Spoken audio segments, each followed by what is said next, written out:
Being home alone can be a peaceful escape from the chaos of daily life. But sometimes, solitude can turn into your worst nightmare. Today, we're diving into a true story of one such horrifying experience that will make you question every creak and shadow in your house. This is the true disturbing home alone story. Story number 1. It was a quiet Friday night, just like any other. Emily, a 19-year-old college student, had the house to herself for the weekend. Her parents had gone out of town for a short trip, leaving her in charge of the house. She was used to being home alone and actually enjoyed the solitude, so she settled in for a night of relaxation. After a long day of classes, Emily decided to treat herself to a horror movie marathon. As the first movie played, the occasional creaks and groans of the house didn't bother her. She was used to it. But what she didn't know was that this night would be unlike any other.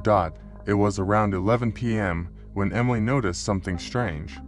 The movie was at its climax when suddenly, she heard a soft knock on the front door. She paused the movie, listening intently. The knocking continued, slow and deliberate. Emily hesitated for a moment, then decided it was probably just a neighbor or a late-night delivery to the wrong house. She got up and walked to the door, peeking through the peephole. But to her surprise, no one was there. Thinking it was just some kids playing a prank, Emily shrugged it off and returned to her movie. But the sense of unease had already begun to creep in.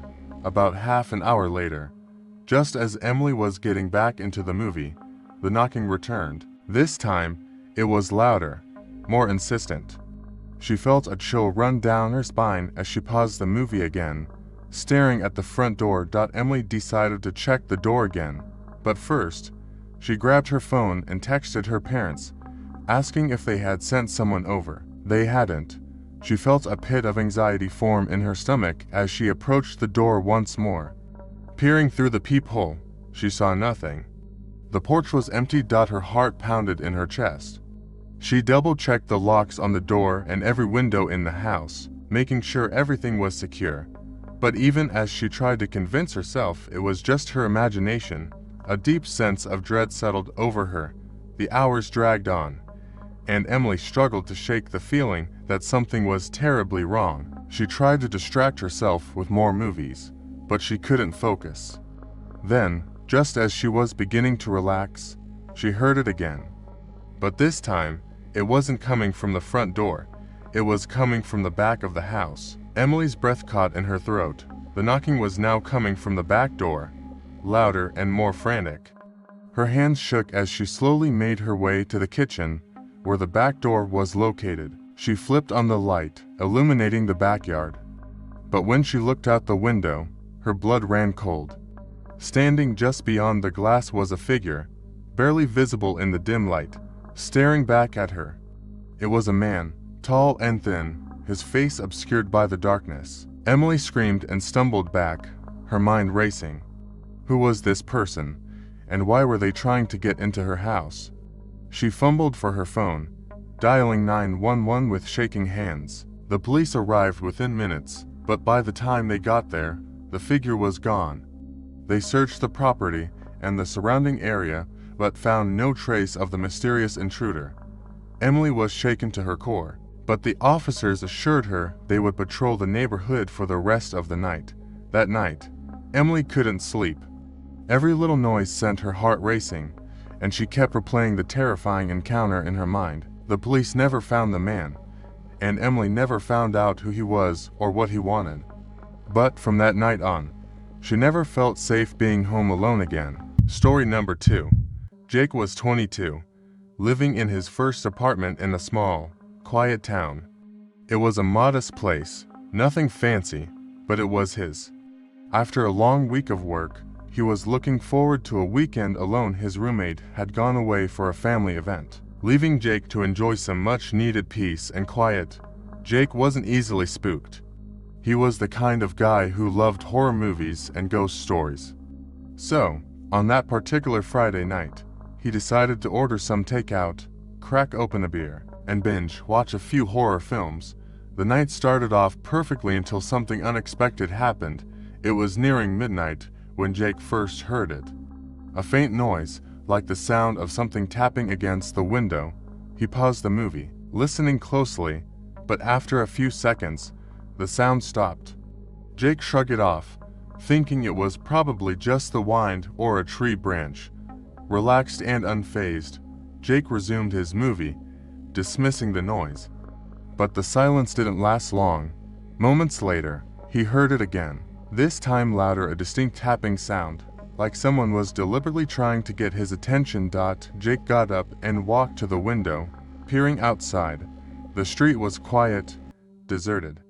There was no one there. He closed the curtains, telling himself it was just his imagination playing tricks on him. Jake returned to the couch, but the unease had already settled in. He tried to focus on the movie, but his mind kept drifting back to that noise. Suddenly, the tapping sound came again, this time from a different part of the apartment, the kitchen. Jake's heart pounded as he cautiously made his way to the kitchen. The lights flickered slightly as he entered the room, adding to the eerie atmosphere.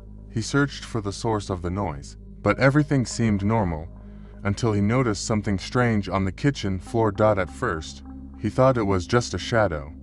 But, as he looked closer, he realized it was a series of wet footprints, leading from the back door to the center of the kitchen. The door was locked. The floor was dry except for these chilling prints. Jake felt a wave of dread wash over him. Someone or something had been inside his apartment. But how?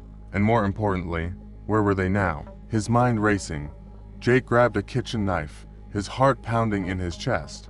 He quickly checked the entire apartment, searching every room, every closet, but there was no one there. The apartment was empty, or so he thought. Just as Jake began to think he was overreacting, he heard a faint, raspy breath coming from the hallway closet. His blood ran cold as he slowly approached the closet door, every instinct telling him to run, but his feet carrying him forward. With a trembling hand, Jake flung the door open, ready to face whatever was hiding inside. But to his shock, the closet was empty. There was no one there, just darkness and silence. But that wasn't the worst part. On the inside of the closet door, Jake saw something that made his heart skip a beat. Scratched into the wood were the words, "I'm still here." Jake didn't waste a second. He grabbed his phone and ran out of the apartment, calling the police as he fled. The authorities arrived quickly, but by the time they searched the place, there was no trace of an intruder. The wet footprints had dried. The message on the door was the only evidence something had ever been there. The police couldn't explain what had happened, and Jake was left with more questions than answers. He never felt safe in that apartment again, and within a month, he moved out, leaving the terrifying memories behind. But the question that still haunts him to this day is, was he ever really alone that night? Story number 3. Alice was a 25-year-old living in a small town, a place where everyone knew each other, and crime was almost unheard of.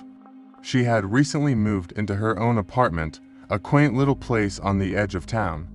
It was the kind of place where people didn't lock their doors during the day, and neighbors were friendly, but Alice was always cautious. She made sure to lock up every night, just in case. One evening, after a long day at work, Alice decided to spend the night in. She cooked herself a nice dinner, curled up on the couch with a good book, and let the calm of the evening wash over her. It was peaceful, almost peaceful. It was around 10 p.m. when Alice first noticed something strange. She was in the middle of reading when she heard a soft thud coming from somewhere in the apartment. It wasn't loud, just a faint noise, but it was enough to catch her attention. Thinking it might just be the building settling, or perhaps a neighbor moving around, Alice dismissed the noise and went back to her book.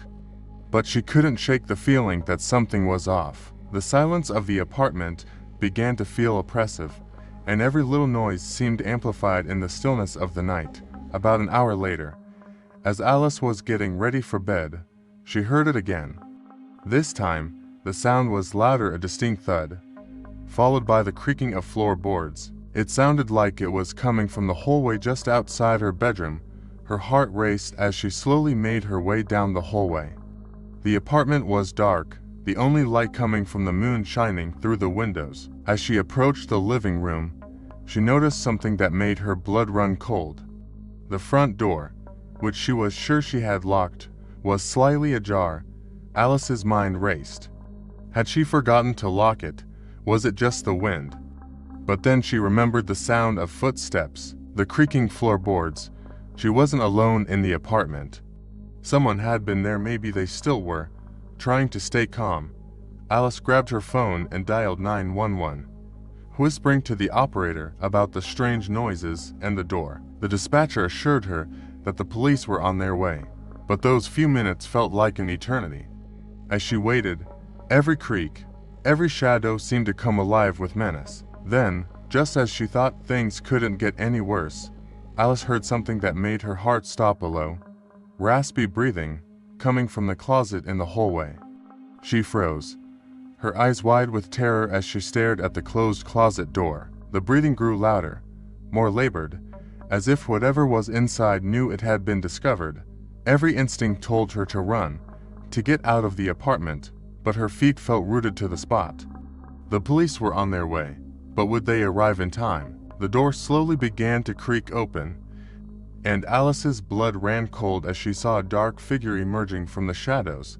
Alice's scream caught in her throat as the figure stepped out into the hallway. It was a man, disheveled and gaunt, his clothes tattered and dirty. His eyes were wild, filled with a madness that sent a wave of terror through Alice. He didn't say a word, just stared at her with an unsettling grin. In that moment, Alice knew she had to do something. Summoning all her courage, she bolted for the front door, flinging it open and running out into the hallway of her apartment building.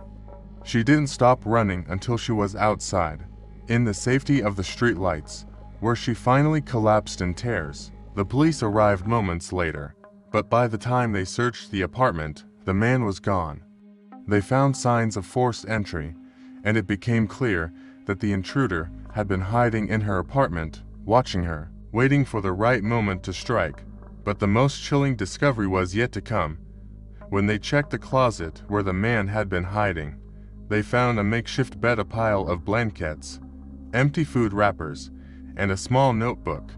Inside the notebook were pages filled with disturbing writings, detailing everything about Alice, her daily routine, her habits, even the nights she was home alone. Alice moved out of the apartment the next day, unable to shake the feeling of being watched. The man was never caught, and the mystery of how long he had been living in her home remains unsolved. But one thing is certain, she was never truly alone. The next time you think you're alone at home, remember Alice's story, and take a second look at those dark corners. You never know what or who might be hiding there. If this story left you with chills, don't forget to like this video, subscribe to our channel, and hit the notification bell so you never miss another terrifying tale. And if you've ever had a home alone experience that shook you to the core, share it in the comments below. Until next time, stay safe, and keep an eye on those shadows.